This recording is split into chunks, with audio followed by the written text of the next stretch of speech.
बिस्मिल्लाहिर्रहमानिर्रहीम, अस्सलाम वालेकुम। फयाज महमूद आज के नए वीलॉग के साथ आपके साथ मुखातिब है।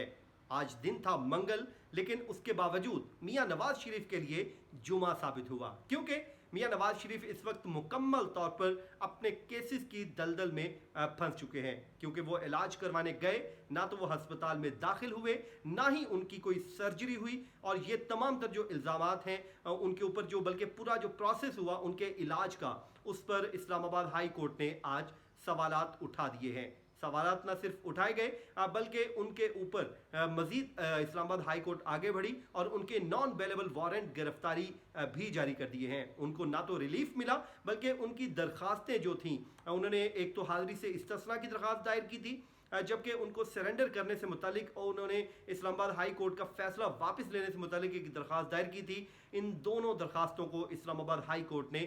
डिसमिस कर दिया है और साथ ही साथ अदालत ने उनके नॉन बेलेबल वारंट गिरफ्तारी जारी कर दी है। जिसके बाद अब जो है मामला है वो इंतहाई संजीदा नौयत का हो चुका है, क्योंकि हुकूमत के ऊपर भी दबाव आएगा कि वो एक जो मुलजिम है नवाज शरीफ, एक तो दूसरे मुकदमे में वो इश्तिहारी है, जबकि इसमें भी जो इश्तिहारी करार देने की जो कार्रवाई है उसका प्रोसेस का आज से आगाज हो गया है। वो कैसे होगा, सबसे पहले तो मैं आपको वो समझा देता हूं, फिर आज की जो अदालती कार्रवाई है उस पर बताऊंगा।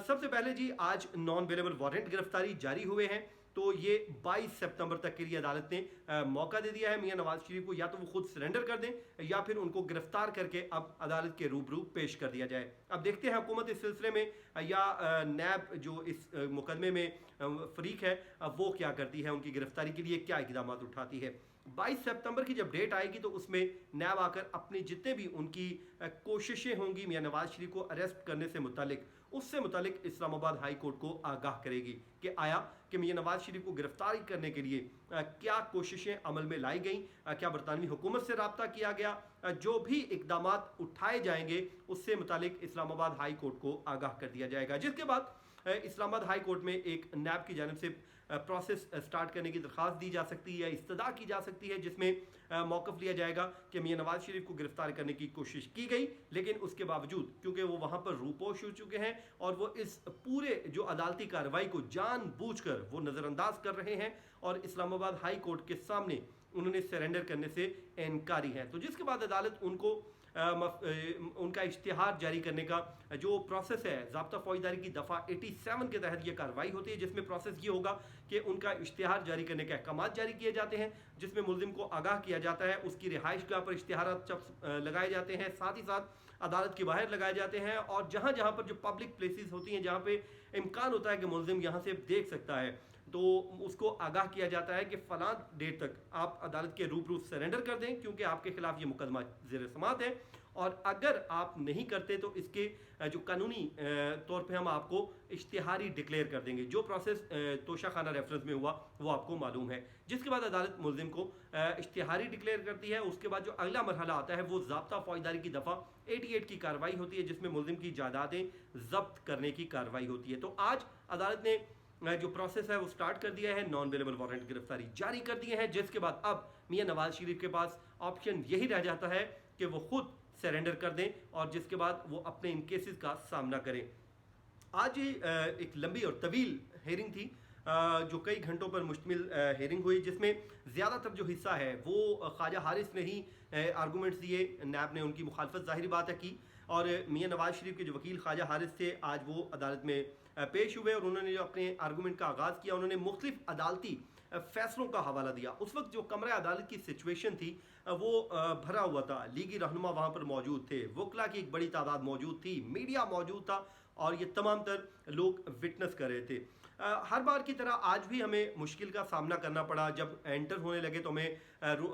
कमरा अदालत के बाहर रोक दिया गया और ये कहा गया कि मीडिया के दाखिले पर अभी तक इजाज़त नहीं है, जब केस कॉल होगा तो आपको इजाज़त मिल जाएगी। खैर वहाँ पे हमने अपना प्रोटेस्ट छोटा सा रिकॉर्ड करवाया तो हमें इजाज़त मिल गई। तो जजेस जब कमरा अदालत में आए तो ख्वाजा हारिस भी वहाँ पर मौजूद थे और उन्होंने अपने आर्गूमेंट का आगाज़ किया और उन्होंने उन अदालती फैसलों का हवाला देना शुरू कर दिया, जिसमें उन्होंने साबित करने की कोशिश की कि अगर कोई मुल्जिम इश्तिहारी हो तो उसका गैर मौजूदगी में भी उनके जो दूसरे केसेस हैं उसको सुना जा सकता है। उन्होंने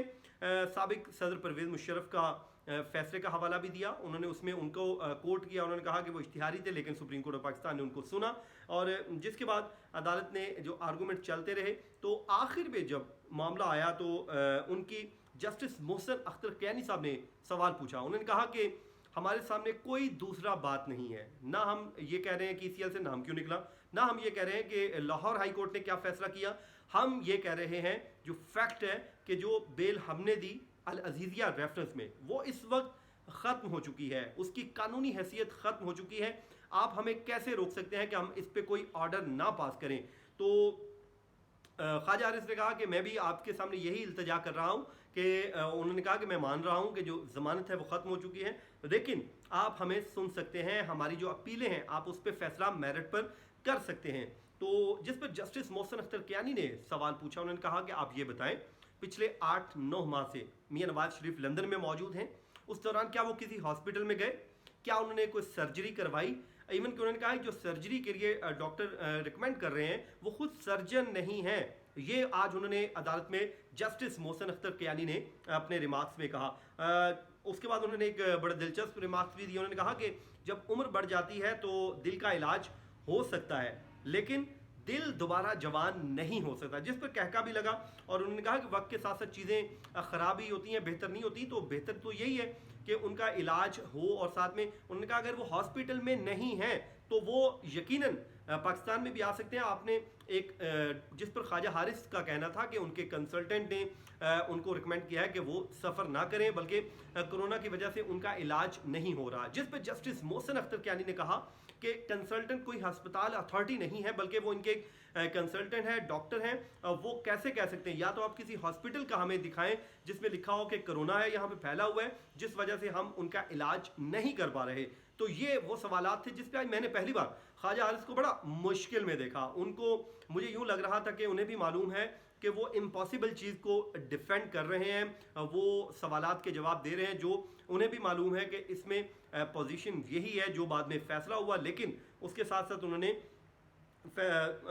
खैर वो उनके क्लाइंट हैं, उन्होंने डिफेंड करना है। जस्टिस मोहसिन अख्तर कियानी ने और रिमार्क दिए कि ये मेडिकल सर्टिफिकेट किसी अस्पताल के डॉक्टर के नहीं हैं, जबकि एक कंसल्टेंट की राय है जो किसी अस्पताल में नहीं बैठा। और उन्होंने ये भी कहा कि अभी तक किसी अस्पताल ने नहीं कहा कि नवाज शरीफ यहाँ दाखिल हुए थे, यानी कि 8-9 माह के दौरान उन्होंने कहा कि किसी ने नहीं कहा कि नवाज शरीफ यहाँ पर दाखिल हुए थे। और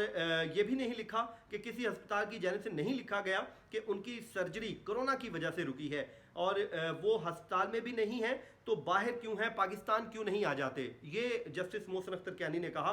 और जिस पर उनको ये भी कहा गया ख्वाजा हारिस को कि आप मियां नवाज शरीफ के जो मेडिकल सर्टिफिकेट हैं उनको पढ़ें। ख्वाजा हारिस ने मेडिकल सर्टिफिकेट को भी पढ़ा, और जिस पर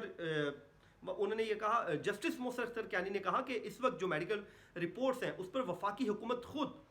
जो उन रिपोर्ट्स पर शकूक और शुबहात का मुजाहरा कर रही है, जिसको ख्वाजा हारिस ने कहा कि हुकूमत ने खुद नवाज शरीफ को उस वक्त टेस्ट करवाए थे, उनका मेडिकल बोर्ड था, हमने तो नहीं टेस्ट करवाए थे। और अब हुकूमत अगर कह रही है तो वो फिर गलत कर रही है, क्योंकि जो रिपोर्ट्स थी मेडिकल वो तमाम की तमाम हुकूमत ने खुद बनवाई थी और उन्हीं का मेडिकल बोर्ड था। तो जिसके बाद अदालत ने फैसला महफूज किया और तकरीबन 10 मिनट बाद ये फैसला सुनाया, और अदालत ने मियां नवाज शरीफ की दोनों दरखास्तें मुस्तरद कर दी, जिसमें एक तो उन्होंने सरेंडर करने का जो फैसला है इस्लामाबाद हाई कोर्ट का उसको वापस लेने की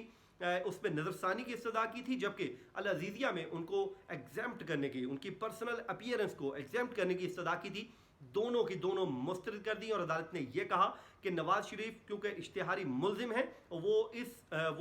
ये उनको ये हकूक हासिल नहीं हो सकते जो किसी भी आम मुल्जिम को हासिल होते हैं। तो जिसके बाद अब 22 सितंबर तक ये मामला चला गया है। 22 सितंबर के बाद अब उनको एक इश्तिहारी करार देने की कार्रवाई का आगाज़ होगा, और देखते हैं उसके बाद जो अपीलों का जो है किस्मत का फैसला वो क्या होता है। तो आज की जो वीलॉग था मैंने आपके साथ किया, इस पर आप मुझे कमेंट कीजिए, फीडबैक दीजिए, और अपनी दुआओं में याद रखिए। अल्लाह ताला आपको भी खुशियाँ दे और हमारे पाकिस्तान को दिन दुगनी रात चुगनी तरक्की दे। मुझे दीजिए इजाज़त, अल्लाह हाफिज़।